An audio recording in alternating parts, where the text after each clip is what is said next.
रुक्मिणी अष्टमी व्रत पूजा विधि। ब्रह्म मुहूर्त में उठकर स्नान आदि से निवृत्त होकर व्रत रखने वाली स्त्रियां स्वच्छ वस्त्र धारण करें।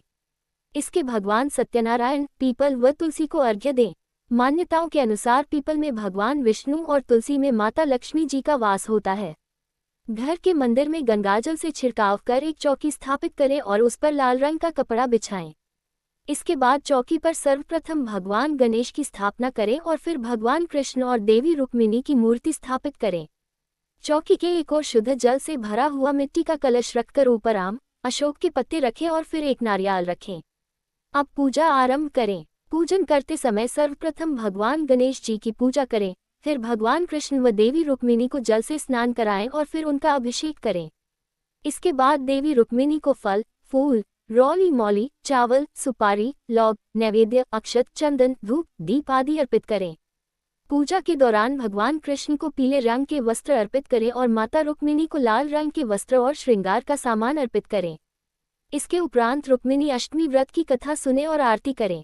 भोग स्वरूप माता रुक्मिणी को खीर चढ़ाएं और सभी उपस्थित लोगों में इसी प्रसाद का वितरण करें। इसके बाद गाय माता को भोजन देकर स्वयं भोजन ग्रहण कर व्रत का पारण करें। रुक्मिणी अष्टमी का व्रत हिंदू धर्म में विशेष महत्व रखता है।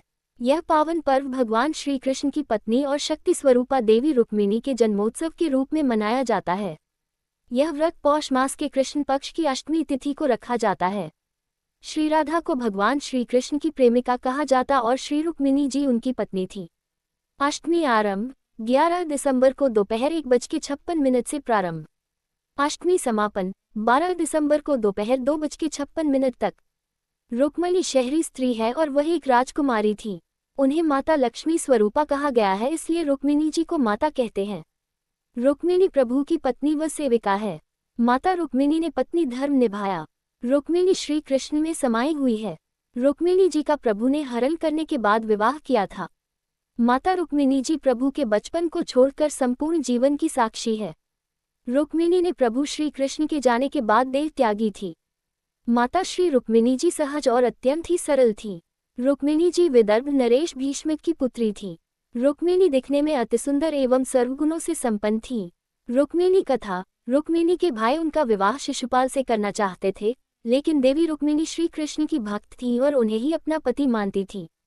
जिस दिन शिशुपाल से उनका विवाह होने वाला था, उस दिन देवी रुक्मिणी अपनी सखियों के साथ मंदिर गई और पूजा करके जब मंदिर से बाहर आई तो मंदिर के बाहर रथ पर सवार श्री कृष्ण ने उनको अपने रथ में बिठा लिया और द्वारिका की ओर प्रस्थान कर गए और उनके साथ विवाह किया। अतः आज के दिन भगवान श्री कृष्ण और मां रुक्मिणी पूजन, उनके मंत्रों का उच्चारण तथा तुलसी मिश्रित खीर का भोग लगाने और रात्रि जागरण करके पारण करने का विशेष महत्व है। इस तरह पूजन अर्चन करने से समस्त मनोकामना पूर्ण होकर घर सुख समृद्धि तथा धन संपत्ति से भरा रहता है तथा वैवाहिक जीवन में सर्व सुखों की प्राप्ति होती है।